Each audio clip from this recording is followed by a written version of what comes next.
à Dieu, alléluia, que le Seigneur notre Dieu vous bénisse et qu'il vous fortifie. Nous sommes très heureux de bénir le Seigneur pour son amour et sa clémence envers nous. Prions le Seigneur. Dieu, notre Père et notre Roi, nous voulons te dire merci, toi qui nous donnes l'occasion de vivre ces moments solennels. Nous voulons te dire combien de fois nous te sommes redevables, combien de fois nous sommes heureux de t'appartenir. Seigneur, merci pour toutes ces grâces que tu as déversées sur nous. Nous avons traversé des moments difficiles, des moments compliqués. Mais Seigneur notre Dieu, tu nous as saisis par la main et tu nous as conduits sur le droit chemin. Bénis-nous en cette année et accorde-nous ta grâce au nom de Jésus. Amen. Je vous salue tous dans le précieux nom de notre Seigneur Jésus-Christ. Et ma prière est que cette année soit une année de faveur divine, de grâce, de miséricorde. Un moment de maturité, un moment où chacun de nous va s'approcher davantage du Seigneur et par-dessus tout garder nos lampes allumées. Ésaïe chapitre 30, le verset 1 jusqu'au verset 3. Ésaïe 30, verset 1 à 3.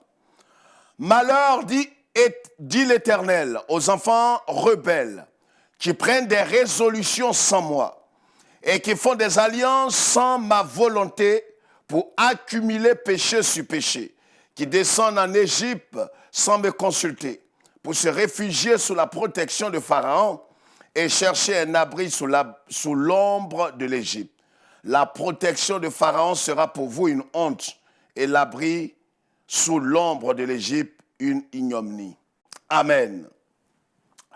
Voilà ce que déclare l'Éternel des armées, le Dieu tout-puissant, celui que la Bible appelle le roi des rois, le Seigneur des seigneurs, l'Éternel des armées, le Dieu d'Israël. Dieu a parlé au prophète Ésaïe et lui a donné cette parole forte. Et cette parole peut être l'objet de méditation pour chacun de nous. Nous à qui Dieu a fait grâce de voir de nouveaux jours, de voir de nouveaux mois. Nous devons méditer sur cette parole. De quoi s'agit-il? Vous savez tous avec moi que Dieu a délivré les enfants d'Israël, pour faire une petite révision, a délivré les enfants d'Israël d'une captivité qui avait fait 430 ans. Il a suscité son serviteur appelé Moïse. Moïse a été oint par Dieu, il est parti et sous la conduite du Saint-Esprit, de l'Esprit de Dieu lui-même, il a délivré les enfants d'Israël. Les a fait passer par la mer Rouge. Miraculeusement, la mer a été divisée. Vous comprenez? Ils ont mangé la manne, du pain tombé du ciel. Ils ont vu un rocher qui leur donnait de l'eau. Et ils ont vu la colonne de feu. Vous comprenez? Ils marchaient selon la conduite. Ils marchaient selon l'Esprit de Dieu.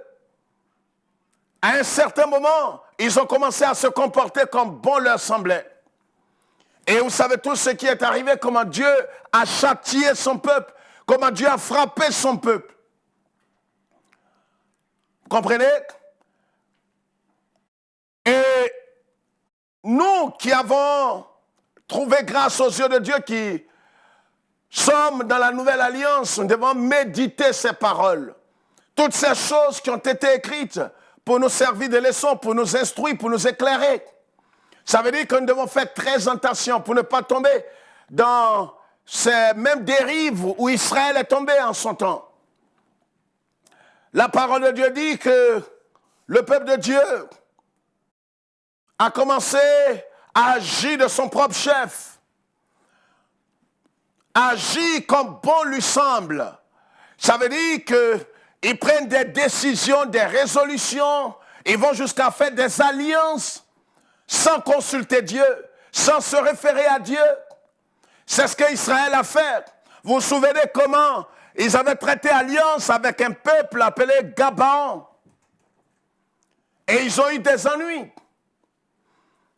Aujourd'hui, malheureusement, c'est le triste portrait, la triste réalité que nous voyons dans le corps de Christ. Est-ce que nous aussi ne sommes pas en train de prendre des résolutions en cette année? Prendre des résolutions sans Dieu? Est-ce que nous ne sommes pas en train de décider sans Dieu? Que ce soit les chefs religieux, que ce soit les hommes d'affaires, que ce soit des femmes ou les jeunes gens ou les hommes, est-ce que nous ne sommes pas en train de prendre des décisions en dehors de Dieu? Est-ce que nous ne sommes pas en train de prendre des décisions sans Dieu? C'est pourquoi le thème que j'ai voulu humblement partager avec vous est intitulé « Ils ont décidé sans Dieu ». Ils ont décidé sans Dieu. Oui, c'est triste, mais c'est la pure vérité. Ils ont décidé de conduire leur vie comme bon leur semble. Ils ont pris des résolutions pour cette année, mais ils l'ont fait sans Dieu. Et c'est pourquoi le Seigneur l'Éternel, par la bouche du prophète Ésaïe, dit « Malheur à vous, enfants rebelles. » Un rebelle, c'est celui qui fait ce qui lui semble bon. Il croit que ce qu'il fait est légitime, est légal, mais il s'oppose contre tout ce qui est droit, tout ce qui est correct. Il s'oppose à la légitimité, il s'oppose à la volonté parfaite de Dieu. Et le prophète Ésaïe, poussé par l'Esprit de Dieu, leur dit, enfants rebelles, malheur à vous, vous qui prenez des résolutions sans Dieu, vous qui prenez des décisions sans Dieu, vous qui avez pris des engagements cette nouvelle année, nous allons faire ceci, nous allons bâtir ceci, nous allons réaliser ceci ou cela. Est-ce que vous l'avez fait parce que Dieu vous a parlé, Dieu vous a conduit? Est-ce que c'est le Seigneur qui vous a conduit à prendre ces résolutions? Oui, en toute nouvelle année, chacun prend des résolutions. Nous prenons des décisions et des résolutions. Mais voyez, toute décision et résolution que vous allez prendre sans Dieu est nulle et non avenue. N'aura pas d'effet parce que c'est Dieu qui accomplit toutes choses. Ils ont décidé sans Dieu. Ils ont décidé de conduire leur vie. Que ce ne soit pas ta portion. Que ce ne soit pas ta vie. Que ce ne soit pas véritablement l'histoire de ta vie. Malheureusement, plusieurs décident de bâtir leur vie sans Dieu. Ils décident de prendre des résolutions sans Dieu. Ils décident d'agir comme bon leur semble sans Dieu. Il dit, mais je marche par l'Esprit de Dieu. Je crois savoir que c'est Dieu qui m'a mis sur le cœur. Ils vont même entrer dans un foyer cette année sans Dieu, sans la décision de Dieu. Et le Seigneur l'Éternel Dieu, le Dieu d'Abraham, d'Isaac et de Jacob dit, enfants rebelles, malheur à vous. Malheur à vous parce qu'on prenait des décisions sans moi. Malheur à vous parce qu'on fait des alliances sans moi. Certains vont jusqu'à faire des alliances. Oui, mais quand vous entrez dans les liens sacrés du mariage, vous êtes rentré dans une alliance. Est-ce que c'est Dieu qui vous a mis cela sur le cœur? Oui, c'est le plan de Dieu de se marier. Mais est-ce que le choix que vous avez fait est le plan de Dieu, est la volonté de Dieu, est le choix véritable du Seigneur? C'est important de comprendre toutes ces choses, frères et sœurs. Malheureusement, plusieurs ont décidé sans Dieu. N'êtes-vous pas au nombre de ces personnes? Décider, oui, parce que peut-être, vous voyez que, comme une femme le disait, elle voit que son âge est en train d'avancer. Et elle voit qu'elle n'a plus d'espoir et elle prend de l'âge. Alors, elle va sauter sur le premier mariage. Et malheureusement, aujourd'hui, tout s'est mal tourné. Quand on décide sans Dieu, c'est la catastrophe à l'horizon. Quand on décide, la chose peut être bonne. Quand on décide d'agir sans Dieu, sans la volonté de Dieu, sans l'accord de Dieu, alors nous courons un grand risque. On décide de bâtir un temple pour Dieu. Mais est-ce que c'est le Seigneur qui vous l'a dit de façon claire et tangible? C'est bon de bâtir un temple, mais est-ce que de façon pratique, est-ce que vous avez reçu la parole de Dieu, ce que nous appelons le rema? Est-ce que Dieu vous a parlé de façon claire de bâtir? Est-ce que c'est le temps de bâtir cette maison? Est-ce que c'est le temps d'entrer dans ces liens sacrés du mariage? Est-ce que c'est le temps de voyager? Est-ce que c'est le temps de commencer ses affaires? Ces choses sont légitimes et sont importantes. Mais est-ce que vous avez véritablement reçu la caution de Dieu? Ils ont décidé, les enfants d'Israël ont décidé de traiter des alliances sans Dieu, de rentrer dans certaines alliances, dans certaines résolutions sans Dieu. Et on voit aujourd'hui ce que Israël est devenu. Bien-aimés frères et sœurs, messieurs, dames, que cette année soit une année particulière, une année au cours de laquelle nous ne marcherons pas dans la chair, mais nous allons marcher dans l'esprit et pas l'esprit. Et c'est pourquoi Saint Paul dit, si réellement vous êtes nés de l'esprit, marchez donc selon l'esprit. Si vous avez été véritablement engendrés par l'esprit, marchez selon l'esprit. Car ceux qui marchent par l'esprit n'accomplissent pas les désirs de la chair. Frères et sœurs, si nous marchons dans la chair, nous allons accomplir les désirs de notre cœur. Nous allons accomplir les désirs de la chair. Or, les désirs de la chair sont contraires aux désirs de l'esprit. Ils ont décidé sans Dieu, décidé de bâtir un foyer, décidé de voyager, décidé de construire, décidé d'agir, mais sans Dieu, sans le cachet de Dieu, sans la volonté parfaite de Dieu. Vous comprenez? Et quand on agit sans la volonté de Dieu, sans la décision de Dieu, sans la volonté parfaite du Seigneur, on court un grand risque. Et c'est pourquoi Dieu leur dit ici, malheur à vous, enfants rebelles, qui prenez des résolutions sans moi. Des résolutions. Et chaque nouvelle année, tu prends des résolutions. Mais ces résolutions que tu prends, est-ce que c'est Dieu qui t'inspire à prendre ces résolutions?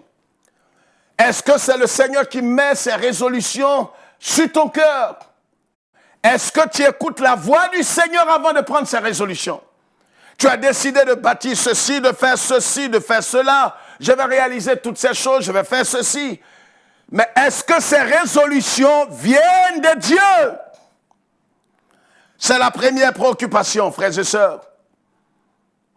Et après, vous voyez, comme nous ne sommes pas très honnêtes, très souvent, plusieurs d'entre nous, alors nous mettons cela sur le dos des sorciers qui ont un dos large. Oh, ce sont les sorciers qui ont fait que je n'ai pas atteint mon but. Ce sont les sorciers qui ont fait que je n'ai pas réalisé ce que je voulais faire. Mais est-ce que ces résolutions-là viennent de Dieu? Est-ce que cette alliance dans laquelle tu es entré, est-ce que tu as eu la caution de Dieu? L'année est nouvelle. Mais ce n'est pas parce que c'est une nouvelle année que tu vas forcément réussir. Ça fait combien d'années tu fêtes? Combien d'années tu as pris des résolutions? Ça fait combien de fois chaque année tu prends des résolutions et tu entres dans des alliances? Tu rentres dans des plateformes, dans des réseaux. C'est une bonne chose. Mais est-ce que tu as consulté Dieu? Je n'ai pas dit est-ce que tu as consulté les vendeurs d'illusions. Est-ce que tu as consulté ces épiciers spirituels, ces marmailleurs, ces voleurs à col blanc? Non, je parle, est-ce que tu as consulté Dieu? Parce que Dieu nous parle. Le Saint-Esprit nous parle. Vous comprenez ce que je veux dire? Dieu vous parle. Vous n'avez pas besoin de consulter un pasteur. Vous n'avez pas besoin d'aller donner l'argent à un marmailleur, un voleur, un escroc à grande échelle pour vous dire l'avenir. Ce n'est pas chrétien, c'est de l'idolâtrie tout ça. Vous comprenez ce que je dis? Parce qu'il y a beaucoup qui sont animés de l'esprit de divination. C'est ce que beaucoup ne savent pas. Alors les gens disent, mais l'an passé il m'a dit des choses et ces choses se sont réalisées. Mais l'esprit qui t'a dit ces choses, c'est ce qui est important. Est-ce que c'est Dieu? Alors plusieurs m'ont appelé une fois pour me dire, pasteur, est-ce que si c'est un faux esprit ou si c'est un esprit de démon, est-ce que la chose va se réaliser? Bien sûr que si. Les démons connaissent aussi la vérité. Ils connaissent aussi des choses exactes. Exactement comme cette femme qui était animée d'un esprit de python, qui suivait Paul pendant pratiquement, Paul et Silas et les autres, pendant pratiquement des jours et des jours, une semaine environ. Elle disait, ce sont les serviteurs du Dieu très haut, écoutez-les. Elle disait quelque chose qui était exact. Mais l'esprit qui l'animait était l'esprit du diable. L'esprit du diable peut animer plusieurs personnes qui peuvent vous dire votre avenir avec le manteau évangélique, avec le titre de pasteur et de prophète, d'archevêque et de pape évangélique. Mais ce que vous devez savoir, c'est l'esprit qui l'anime. Ils peuvent voir des choses même sur une nation, sur une église, sur une personne. Ils peuvent dire des choses et des choses s'accomplissent. Alors les gens mettent foi en cet homme et mettent... Oh, la Bible dit en 1 Jean chapitre 4, n'accordez pas foi à tout esprit, éprouvez-les. Le problème, ce n'est pas les paroles qui s'accomplissent. C'est pourquoi aujourd'hui l'Église est tombée très bas. On poursuit les gens parce qu'il a dit des paroles qui sont exactes. Il m'a appelé par mon nom. Il a cité tout ce que j'ai dans ma maison. Il a dit le nom de mon père et de ma mère. Est-ce que tu es tombé si bas? Tu es tombé aussi si bas pour ne pas connaître le nom de ta mère et de ton père? Alors si quelqu'un te révèle ça, alors c'est que c'est Dieu qui l'a mandaté. Est-ce que c'est Dieu véritablement? Éprouvez l'esprit qui dit ces choses qui sont exactes. Ce n'est pas ce qu'il dit qui est important, mais quel est l'esprit qui anime cet homme? Le diable aussi peut vous dire des choses qui sont... C'est ça l'esprit de divination. Et l'esprit de divination agit. Et voici comment Israël est allé traiter alliance avec des hommes. Israël a traité alliance avec Gabon sans discernement, sans réflexion, sans aller vers Dieu et dire, Seigneur, quelle est ta volonté dans cette affaire?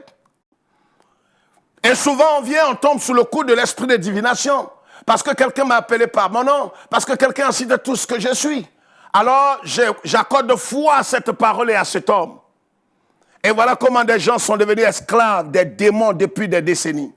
Voici comment des gens sont rentrés dans des alliances démoniaques, sont rentrés dans des résolutions qui ne viennent pas de Dieu. Ils ont pris des résolutions, ils sont aujourd'hui enrôlés dans une alliance qui ne vient pas de Dieu, ils ne savent que faire. Certains aujourd'hui sont rentrés dans les liens sacrés du mariage, sur la base d'une prophétie de ces vendeurs d'illusions. Aujourd'hui, tu reconnais que ce n'était pas véritablement le choix de Dieu pour ta vie. Mais tu es déjà rentré dans ce mariage. Tu ne vas pas me demander qu'est-ce que je dois faire. Ce que tu dois faire, c'est que tu dois assumer. Tu es déjà marié. Tu dois assumer. Parce que si tu divorces, contrairement à ce que ces vendeurs d'illusions et ces menteurs vous disent à longueur de journée, dans beaucoup de milieux, si tu divorces, tant que ton conjoint est vivant, tu ne peux plus te remarier. C'est la Bible qui le dit, ce n'est pas une doctrine d'une église. C'est la Bible. Mais quand quelqu'un veut t'escroquer ou te marmailler, il te dira certainement, non, ce que le pasteur dit, c'est trop dur. Viens chez nous, tu fais une offrande. Non, tu es en train de vendre ton âme. Frères et sœurs, nous n'avons pas le droit d'agir sans Dieu. La Bible dit qu'ils ont décidé sans Dieu. Ne décidez pas sans Dieu. N'agissez pas sans Dieu. Ne rentrez dans aucune alliance. Ne rentrez dans aucune connexion. Ne prenez l'engagement d'entrer dans une plateforme, dans un ministère ou entamer quoi que ce soit les affaires ou le ministère. Ne le faites pas si vous n'avez pas reçu la conviction et le hoquet de Dieu. Israël a fait et Dieu l'a traité de rebelle, enfant rebelle. Et qu'est-ce qu'il dit? Il dit, vous qui descendez en Égypte sans me consulter. Ils descendent en Égypte. Combien parmi nous ne vont pas ça et là? Nous allons à un séminaire international. Nous allons à une conférence d'un archevêque. Nous allons ça et là. Nous allons étudier ceci. Nous allons faire ceci. Non, consultons Dieu. Demandons véritablement au Seigneur, parce que la Bible dit que nous avons été rachetés à un grand prix, du moins ceux qui sont nés de nouveau. Nous avons été rachetés à un grand prix. Nous ne nous appartenons pas, 1 Corinthiens chapitre 6, le verset 17 à 20. Pourquoi? Parce que nous avons été rachetés à un grand prix et nous ne nous appartenons pas. Et désormais, si nous devons agir sous l'autorité du Saint-Esprit et laisser le Saint-Esprit nous conduire. Nous ne devons pas agir de notre propre chef parce qu'on ne s'appartient plus. Alors si vous devez aller ça et là, demandez véritablement la volonté du Seigneur. Ne dis pas non, je n'ai pas besoin de la volonté du Seigneur, je sens ça à l'intérieur de moi. Il y a un prophète qui me l'a dit, il y a un pasteur. Est-ce que tu as la conviction? Est-ce que tu as véritablement la conviction que ce que tu veux faire vient de Dieu?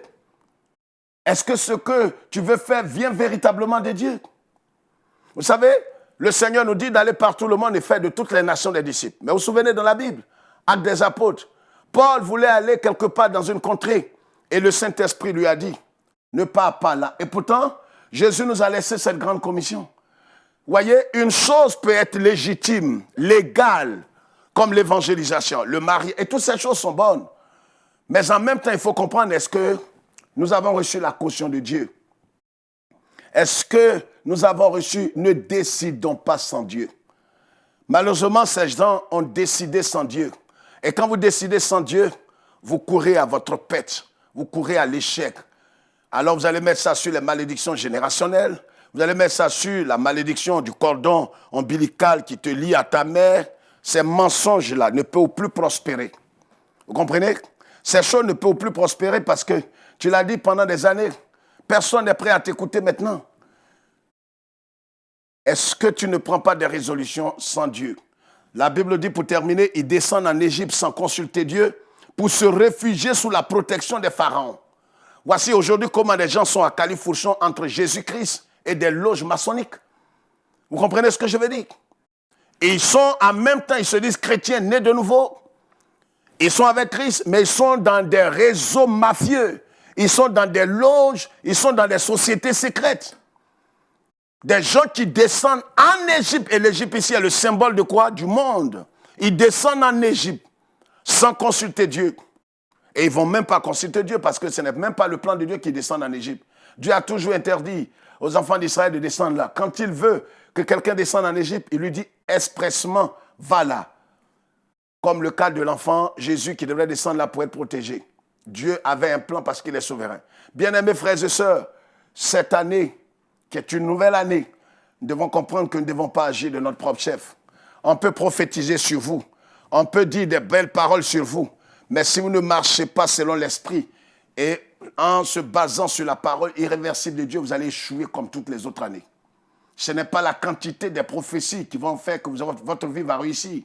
Ce n'est pas la qualité de la vie du prophète qui va faire que votre vie va réussir. Si vous n'acceptez pas la parole du Seigneur et vous ne l'appliquez pas à votre cœur et vous ne marchez pas selon l'esprit, vous allez échouer comme les autres années.